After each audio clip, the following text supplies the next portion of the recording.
It is good to come together for the purpose of co-creating. Do you agree? Yes.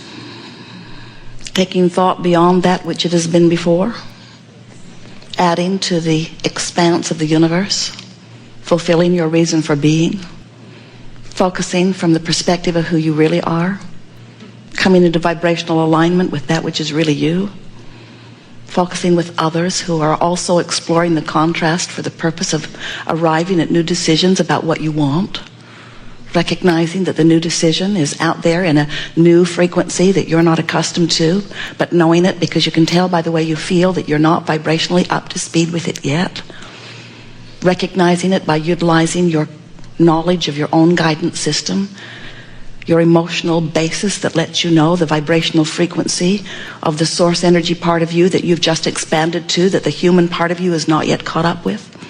Recognizing that that yearning or that discomfort in not yet having this newly hatched desire is an indicator that you're just a little bit off vibrationally. And then feeling your way into emotional comfort so that you can feel that you've come vibrationally into alignment with who you are. Truly, friends, does it get any better than that? Leading edge creators in leading edge bodies backed up by the energy that creates worlds, having at your fingertips the access to infinite intelligence. Don't you love your life? Don't you love your life? Yes. Well, we always push a little there because, well, we love your life. We love your life. We are appreciating all that you bring to all that is. We appreciate that you have not just willingly but eagerly projected yourself into this physical body, this leading edge time-space reality, that you have not just willingly but eagerly embarked on this adventure of exploring contrast, that you were willing to come forth into all of this variety, not one of you ever asking for a feathered nest, every one of you knowing that you had within you guidance to help you to discern and decide and discover expansion, joyous expansion. You knew that as you came from the non-physical perspective, that the contrast would stimulate you to new ideas. And to an eternal being, that is such a delicious idea. When you don't know you're eternal, then another new idea is just annoying. Oh no, something else to want that I can't get. But when you know that you are eternal, then you know that the very life that which you are is dependent upon the new idea. So you savor and embrace the variety, even the parts of it that you don't want to experience, you appreciate for their clarifying value. When you go to a buffet, even though there is a lot behind that glass that you would never put on your plate, you don't feel bad that it's there, because nobody, since you left the hot lunch line in grade school, makes you put it on your plate.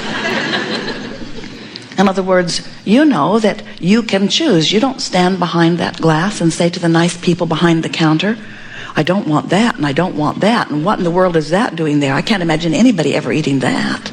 And that's awful. Oh, I had that once. Don't want that, don't want that.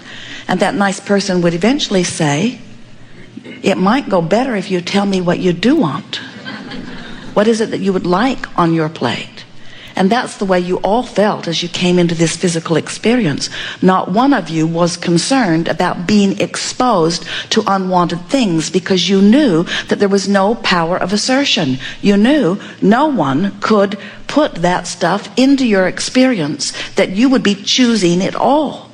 And we're wanting to remind you here today that everything that you are experiencing, you have chosen. Sometimes when we say that, our physical friends balk at the idea. I would not have chosen that, Abraham. I would not have chosen that. I do not believe I chose that. And we say, are you living it? And they say, yes. And we say, then you chose it. And they say, no, I would not have chosen that. And we say, are you living it? And they say, yes. And we say, then you have chosen it. And they say, I would not have chosen this. And we say, are you living it? And they say, yes. But I would not have chosen that. This is going to take a while. And then they say, because there have been a lot of them.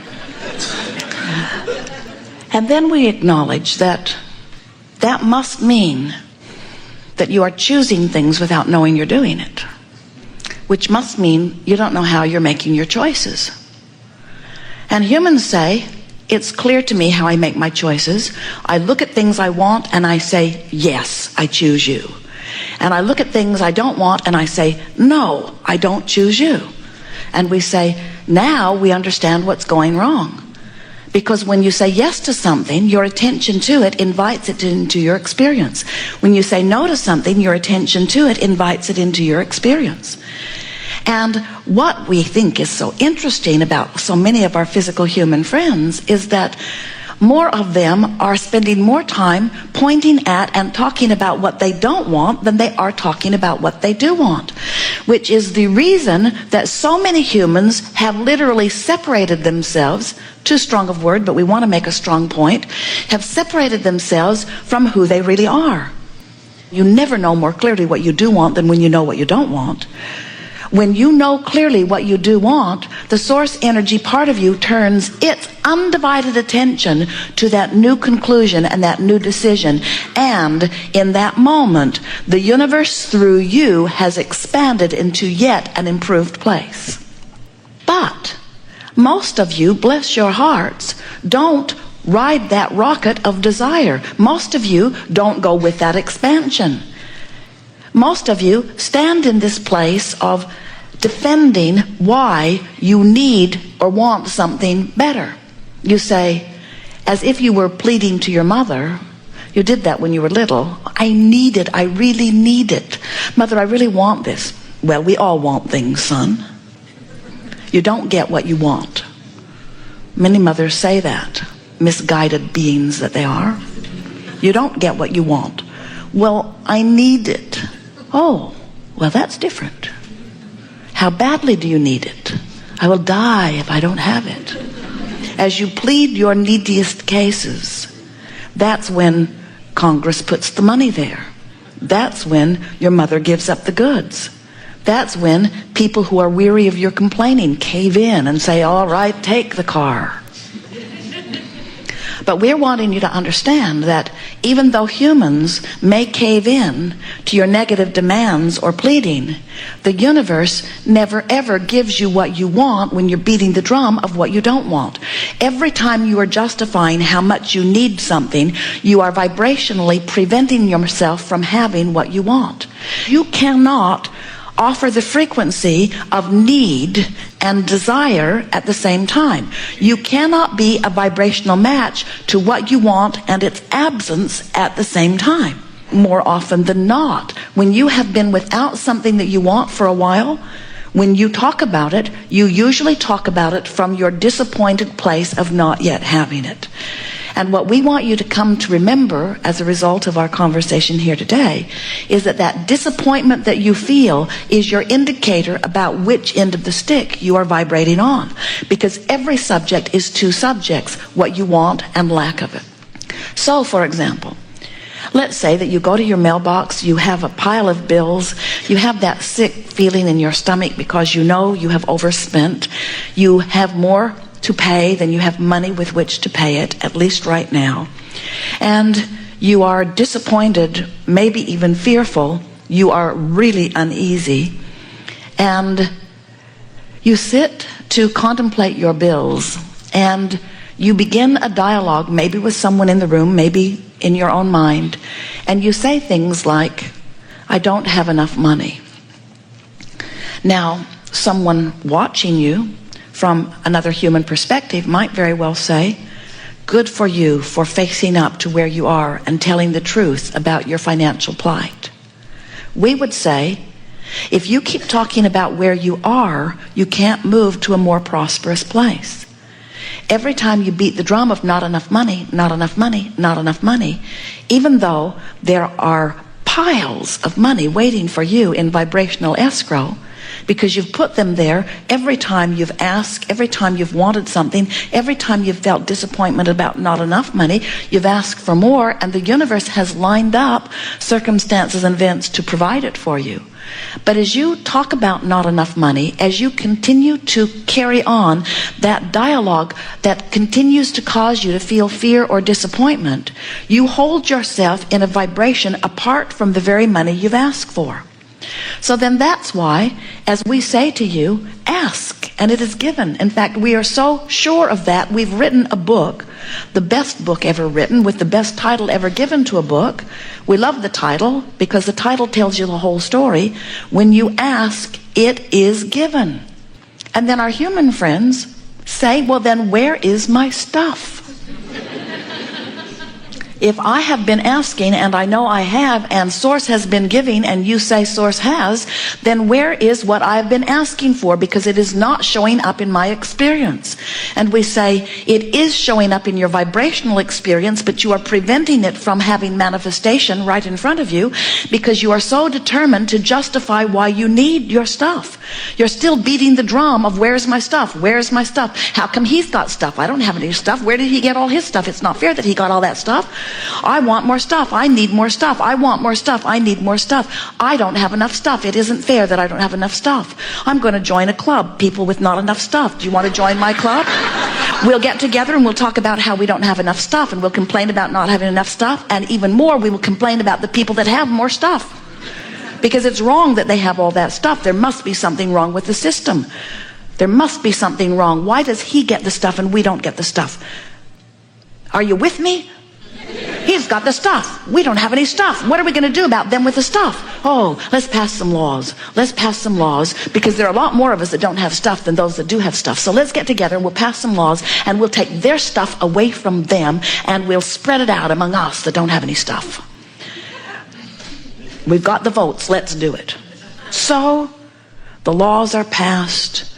The stuff is moved from over there to over here, but it doesn't stay there. It keeps moving back over here.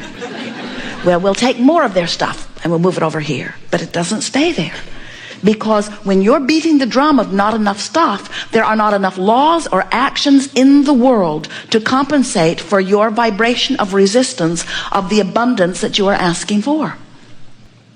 And those that are in the vibration, whether they were born into it and just learned it from those who surrounded them, or whether they worked their way up the emotional scale, or whether they just got tired of feeling bad and reached for better feeling thoughts, those who are focused upon thoughts that make them feel good maintain a consistent vibrational alignment with everything that they've been asking for, and they continue to be receivers, blatant, obvious receivers of abundance. And those who don't have their stuff yet, who feel unhappy about those who do, continue to beat the drum, but the laws of the universe remain constant.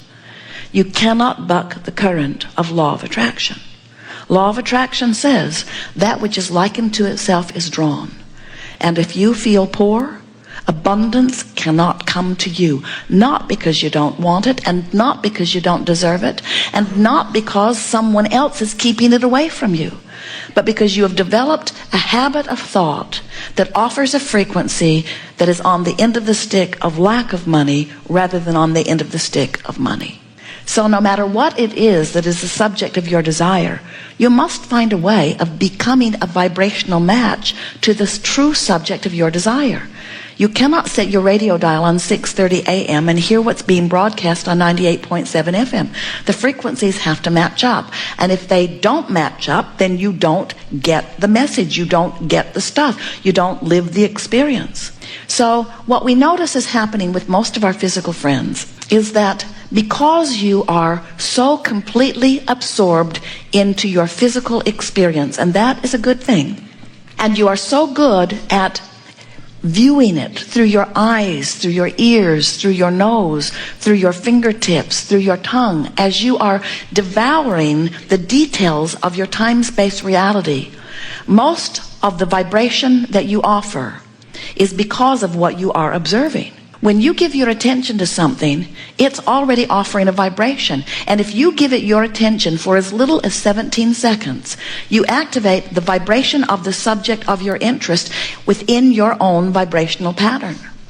So when you give your attention to something for as little as 17 seconds, an activation occurs and law of attraction kicks in, which means other thoughts like it are now being drawn to it.